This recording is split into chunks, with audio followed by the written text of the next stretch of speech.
think that conversation around reparations does get very complicated, and I know that there are a lot of people that advocate for that. But beyond that, I have to ask you, what's complicated about it? Where would you be today without slavery?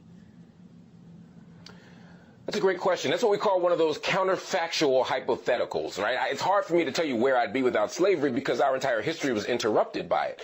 But black people, or African people more importantly, had empires. We had civilizations. We had governments. We had order. We had laws. Were we perfect? No society, no civilization is perfect. But the question, where would we be without slavery, would imply or suggest to people that somehow we have benefited from the enterprise of slavery, or that somehow in the aftermath of slavery we're better off than we otherwise would have been. And there's absolutely no evidence to believe that African people were better after interacting with enslavers, after interacting with the European colonists. There's no evidence of that. So I don't know where we'd be without slavery, but I'm certainly sure it's better than where we would otherwise be.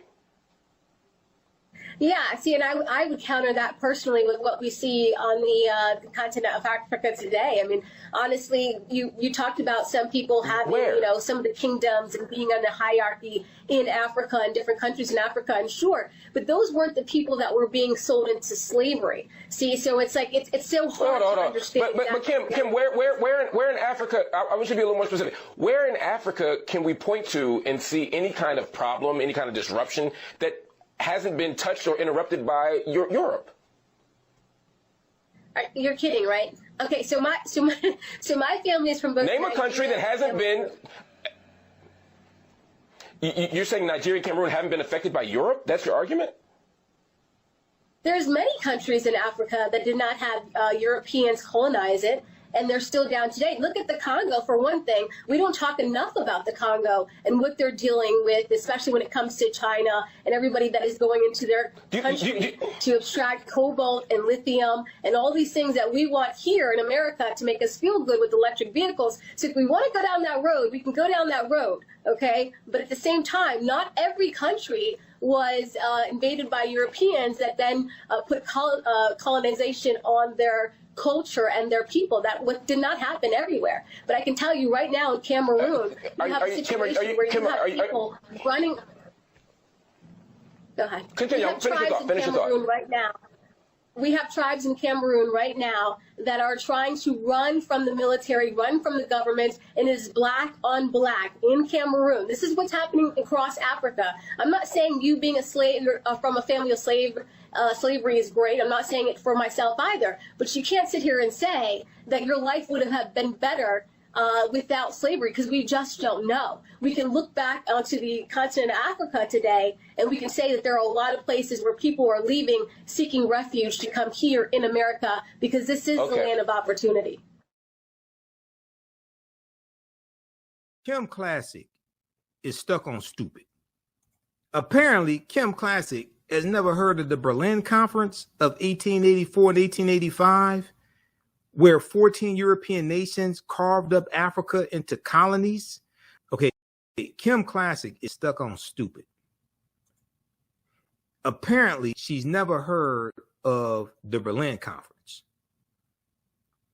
And if we look at this article here, and we do all this in my classes, we get deep into this information.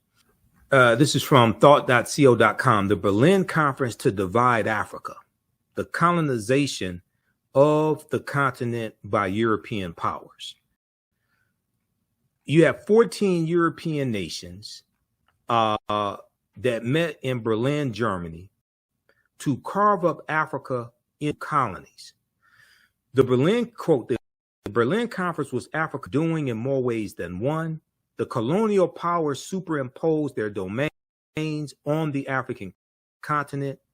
By independence returned to Africa in 1950, the realm had acquired a legacy of political fragmentation that could neither be eliminated nor made to operate satisfactorily, end quote.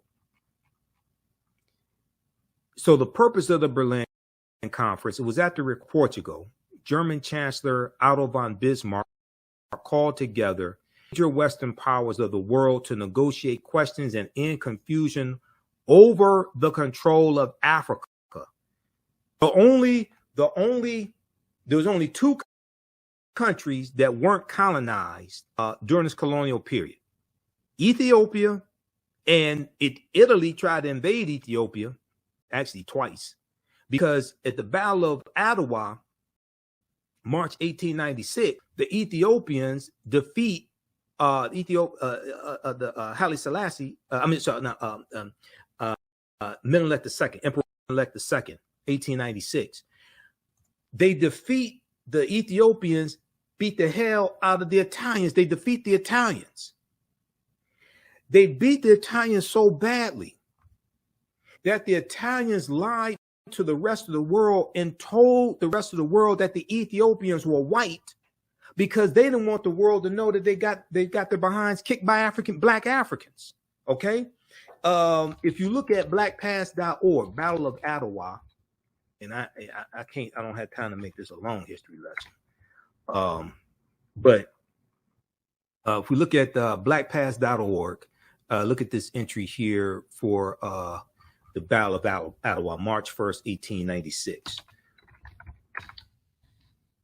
A second here. Okay, let's look at this quickly here, because then I have to get out of here.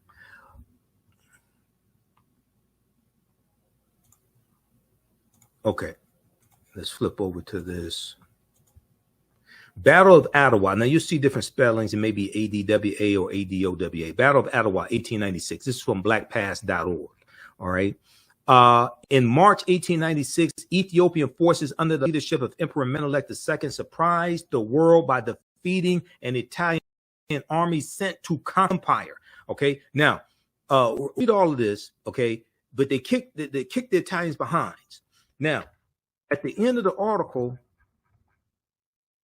they talk about how, let's see,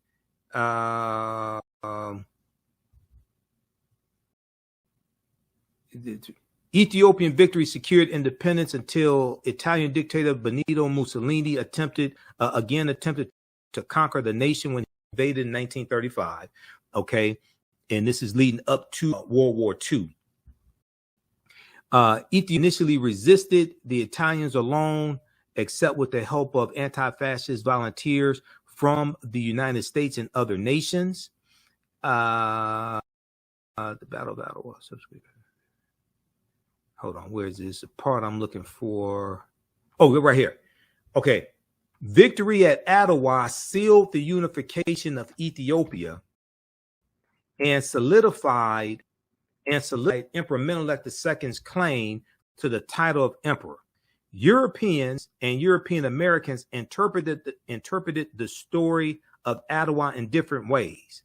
For some, it was an opportunity to discredit Italy militarily. For others, it was important to advance the view that the Ethiopians were not black. For others, it was important to advance the view that the Ethiopians were black, thus explaining away the significance of white and European defeat. The Italians told the rest of the world that the Ethiopians were not black. They said they were white. They didn't want the rest of the world to know that they got their behinds kicked by these black Africans. But at the same time, the other European nations didn't want to give other African nations ideas. Oh, we can overthrow our white oppressors also. So when you have somebody like Klacik, who doesn't understand that there was only two African nations that were not colonized, Ethiopia and Liberia. Liberia was created in 1821, right around 1821, by the American Colonization Society. It was created by the U.S. government. All the rest of the African nations were colonized, okay? And most of that colonization is the result of the Berlin Conference of 1884 and 1885 that took place in Berlin, Germany. 14 European nations are there. No representation for Africa was there. 1884, at the request of Portugal, German Chancellor Otto von Bismarck called together the major Western powers of the world to negotiate questions and end confusion over the control of Africa, because Europeans have been killing each other for hundreds of years over different territories in Africa and the natural resources. So they came together, basically said, look, we don't have to keep killing ourselves over this, over Africa. Africa is large enough for us to carve it up in the colonies and continue to rape it without having to kill each other. German Chancellor Otto von Bismarck appreciated the opportunity to expand Germany's sphere of influence over Africa and hoped to force Germany's rivals to struggle with one another for territory. Okay, now Kim Klacik mentioned the Congo. Apparently, Kim Klacik has never heard of King Leopold II, who killed millions. The Congo was colonized by Belgium, and King Leopold II killed millions of Africans in the Congo. But let's continue, though. At the time of the Berlin Conference in 1884, 80% of Africa remained under traditional and local control. What only resulted was a hodgepodge of geometric boundaries that divided Africa into 50 irregular countries. This new map of the continent of Africa, these geometric boundaries created by these Europeans, was superimposed over 1,000 indigenous African cultures and regions of Africa. The new countries lacked rhyme or reason and divided coherent groups of African people and merged together disparate groups who really did not get along. What we see in Africa today is largely a legacy of the colonialism, even though you did have the African liberation movements and the revolutions starting with Ghana in 1957, and it continues with different Africans. Most of them still have ties and are still controlled to various extents by their former colonizers.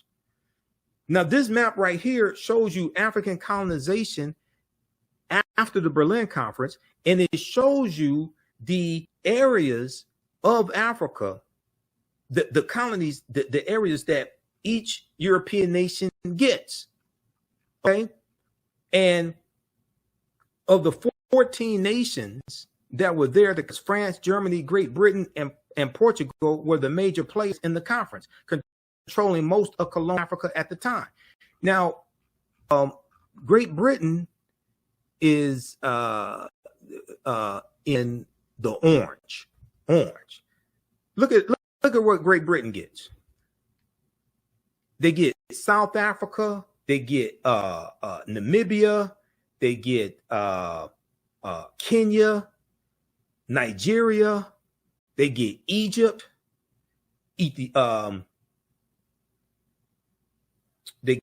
get Nigeria. Let's see, Nigeria. It's a number of different countries that Great Britain gets. Okay, we see France gets countries like Senegal, things of this nature. Okay, read the rest of this here. Read the rest of this article. We see the Congo. Congo goes to Belgium. Neutrality part of the Congo Basin became a personal kingdom of Belgian kings Leopold II. Under his rule, over half of the region's population died. Okay, Leopold II, who's a mass murderer. If we look at, let me see what I know. I have something on Leopold here. Just a second here. Black statue, black.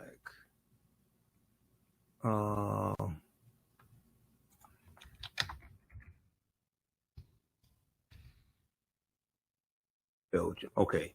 So she mentioned, Kim Klacik mentioned the Congo, but she didn't mention Leopold. Leopold II, Belgium wakes up to its bloodiest colonial past, June 13, 2020. Here's a statue of Leopold. Leopold II ruled Belgium from 1865 to 1909. Activists want this statue in Brussels removed due to his brutal regime in Congo Free State.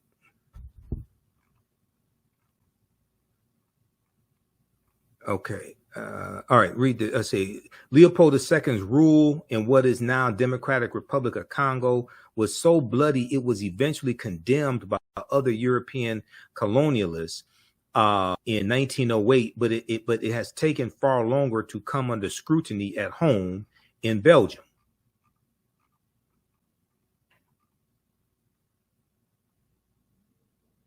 Last week, thousands in the country of 11 million joined solidarity protests about the killing of a U.S. black man named George Floyd in police custody. A renewed global focus on racism is highlighting a violent colonial history that generated riches for Belgians, but death for Congolese. Now, Deborah Kayembe is a Congolese human rights lawyer who has lived in Belgium. She said, everyone is waking up from a sleep. It's a reckoning with the past. Okay, read the rest of this here. This deals with King Leopold II. Colonized Congo. Killed millions of Congolese. Also, you can support the African History Network through PayPal and Cash App. We have the information right on the homepage of my website. If you scroll down, $ the AHN show through Cash App and through PayPal, paypal.me/the AHN show. This is our Cash App. Tag $ the AHN show, SHOW. When you go to it, it'll say Michael and show my picture there. Okay, these are some fake African History Network Cash App accounts that have been stealing money from us. And I put our tag right here. Here's our link to our Cash App, QR code. Okay, so you can support us there. If you want to donate support us $5, $10, $15, $25, $50, $100, whatever it is. It definitely helps us keep doing the research, stay on the air,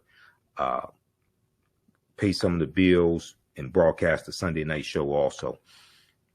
And here's our link for PayPal, paypal.me/the AHN show. Okay. Lastly, this article that I forgot to show you. I pulled it up here. This is from the Washington Post. This deals with how skills that African people had before we even came to America or before we were put into slavery. This is by Jillian Brockel, staff writer at the Washington Post. Note to Florida and DeSantis, enslaved Africans were already skilled. This is what I've been saying. Now, this is a picture of Benin bronze statues, African masterpieces. Benin bronze statues were stolen and ended up in British and American museums. Okay. And we just look here at a section here of the article. Here are simple historical facts. Africans already were skilled before they were, and in many cases, enslavers sought and purchased people coming from specific African societies based on skills common in those societies, this is absolutely true as well.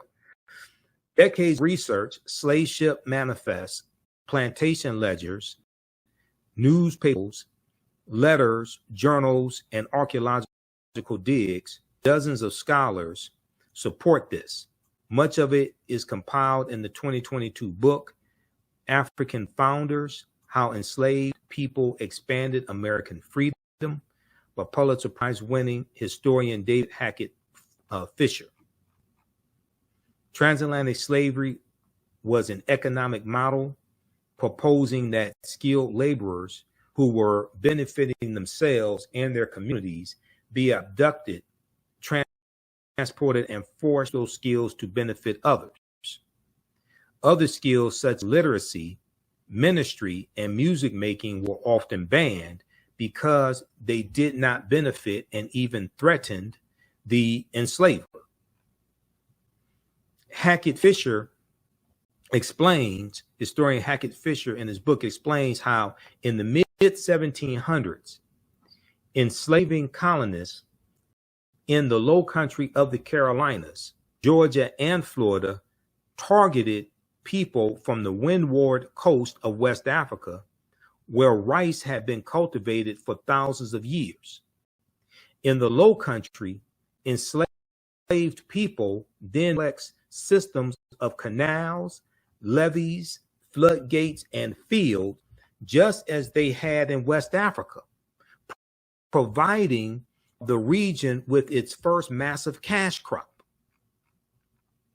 In New England, the Puritans targeted Akan-speaking people from the Gold Coast of West Africa, who had a long military tradition emphasizing and quick thinking. Also, an enslaved man named Onesimus taught Puritan leader Cotton Mather a technique for smallpox for inoculation, which was common in his African homeland. Okay, now we deal with this in my classes that I teach. Okay, Onesimus is the one who taught the Puritans how to inoculate themselves from smallpox. There's an article from history.com, official website of the History Channel, that deals with this. We came from sophisticated civilizations. Okay, we didn't have to be into an apprenticeship program. This is why this nonsense coming from Dr. William Allen and Dr. Francis Presley Rice with the social studies standards out of Florida is stupid. History.com, how an enslaved African man in Boston helped save generations from smallpox.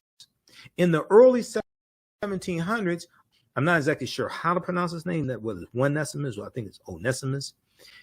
He shared a revolutionary way to prevent smallpox. Okay, now this is from April 8th, 2021.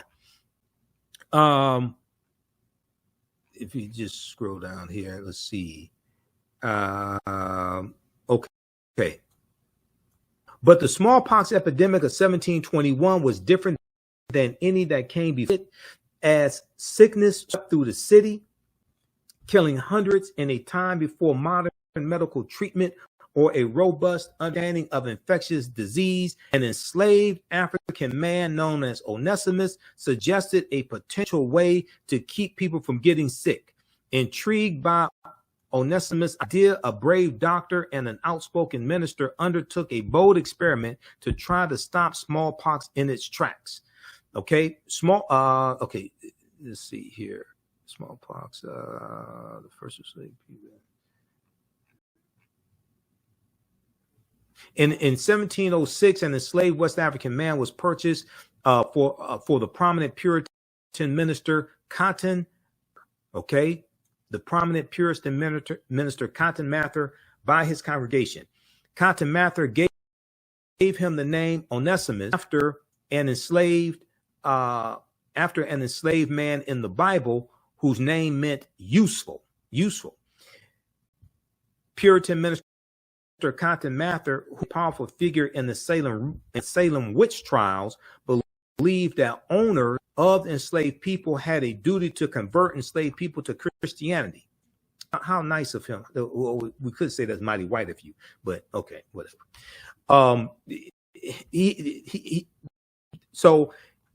That owners of enslaved people had a duty to convert enslaved people to Christianity and educate them. But like other white men in his area, he also looked down on what he called the devilish rights of Africans and worried that enslaved people might openly rebel. He was right to worry that we may take up arms against our oppressors. He was right to be a little worried that we were kidnapped and enslaved and may not like it. Okay, read the rest of this article here. But this deals with Onesimus and how this African man saved all these white people. How an enslaved African man in Boston helped save generations from smallpox.com, official website of the History Channel. Okay, now let's go back to this from Jillian Brockel very quickly, then I have to get out of here. All right. Chesapeake enslavers wanted people like the Crew people, KRU, specifically for their skill for boat building. Though Europeans were seditionists, slave traders marveled at the superiority slave traders marveled at the superior stability and speed of West African canoes, some of which they said could hold 100. These boat designs were ideal for fishing, freight, and ferrying up and down the Chesapeake Bay. And later in Texas, enslavers wanted a subset of enslaved people in South Carolina descended from the Fulani, because they were already skilled herders, okay, the cattle, okay, herding cattle. The term boy likely originates from this South Carolina group. There's evidence the African tradition of singing herd at night influenced what became cowboy songs, according to Hackett Fisher.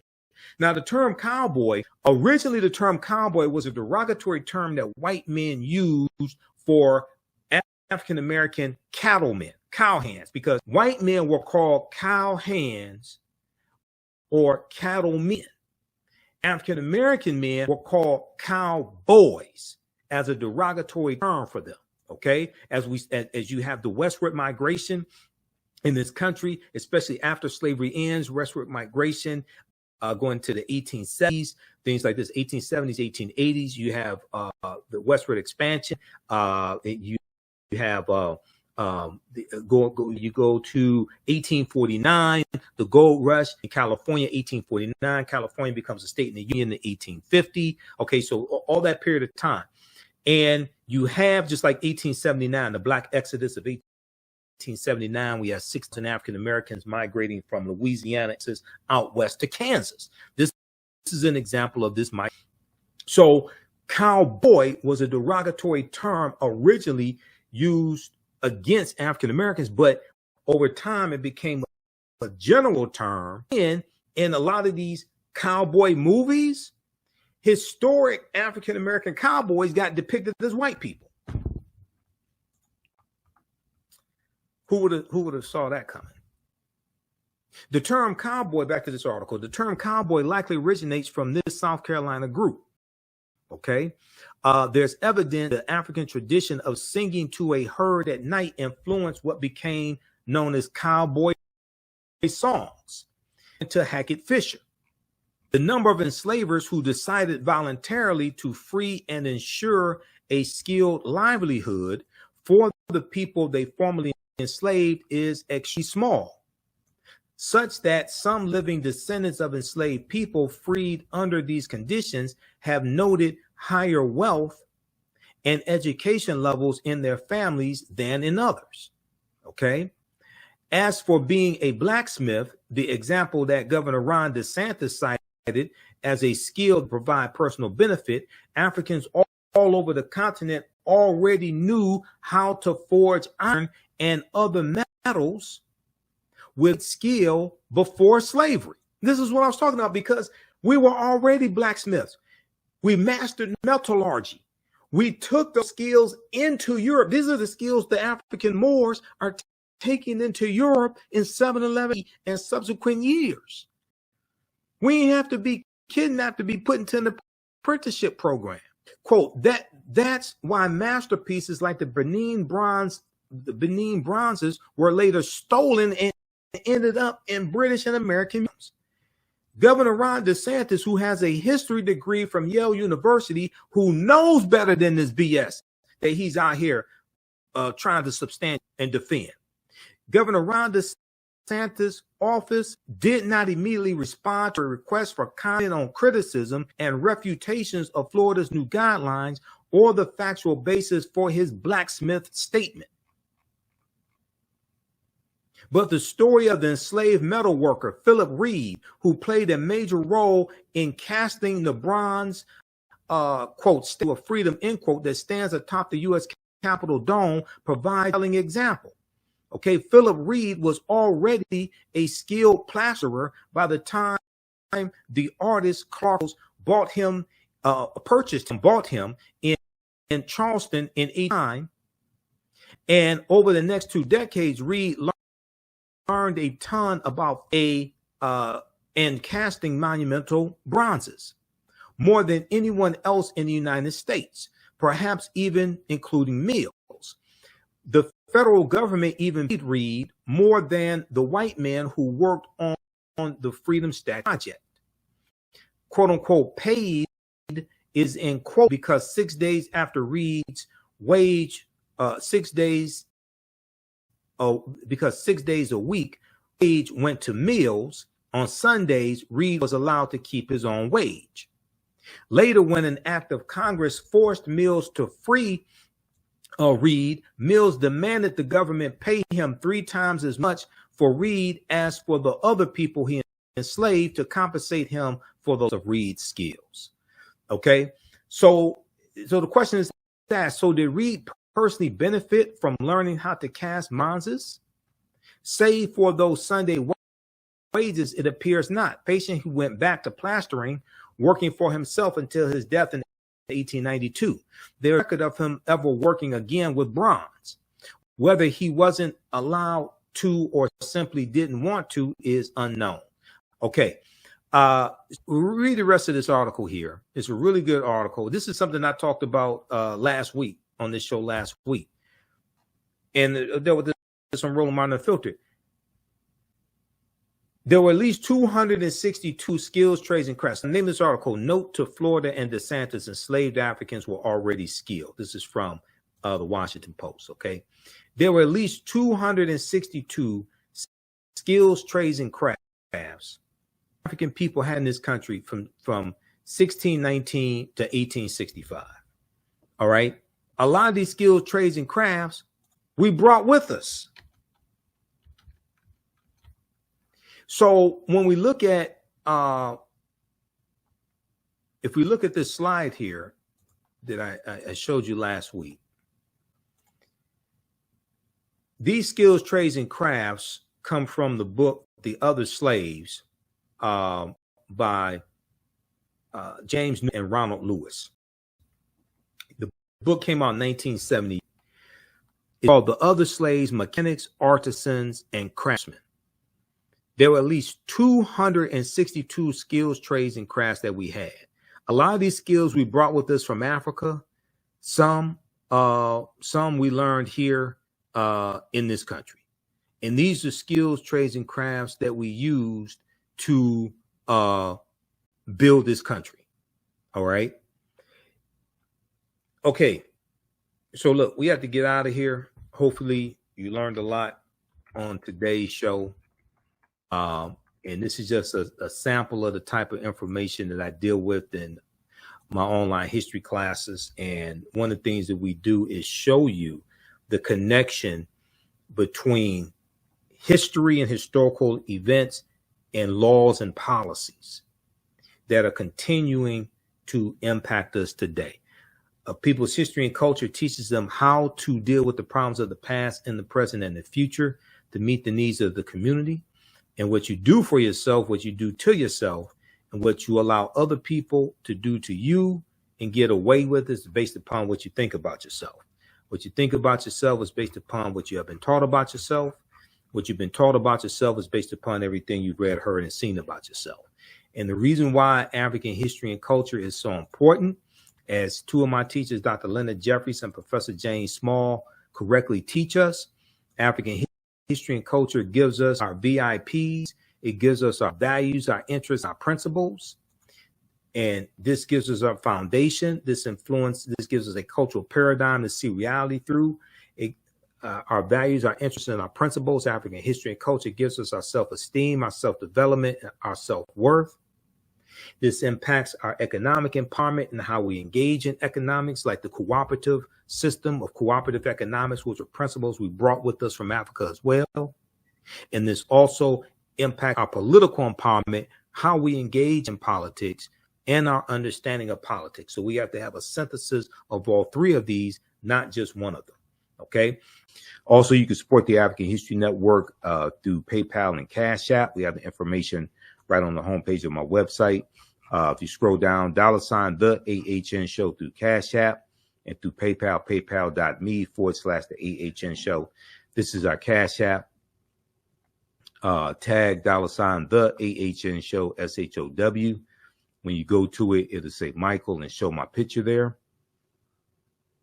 Okay, these are some fake African History Network Cash App accounts that have been stealing money from us. And I put our tag right here. Here's our link to our Cash App, QR code. Okay, so you can support us there if you want to donate support us $5, $10, $15, $25, $50, $100, whatever it is. It definitely helps us keep doing the research, stay on the air, pay some of the bills, and broadcast the Sunday night show also. And here's our link for PayPal, paypal.me/the AHN show. Okay. All right. So look, we have to get out of here. Remember, at the African History Network, we focus on educating, empowering, and inspiring people of African descent throughout the diaspora and around the world, because right now it's correct wrong behavior. It's not over till we win. We're kind of forever.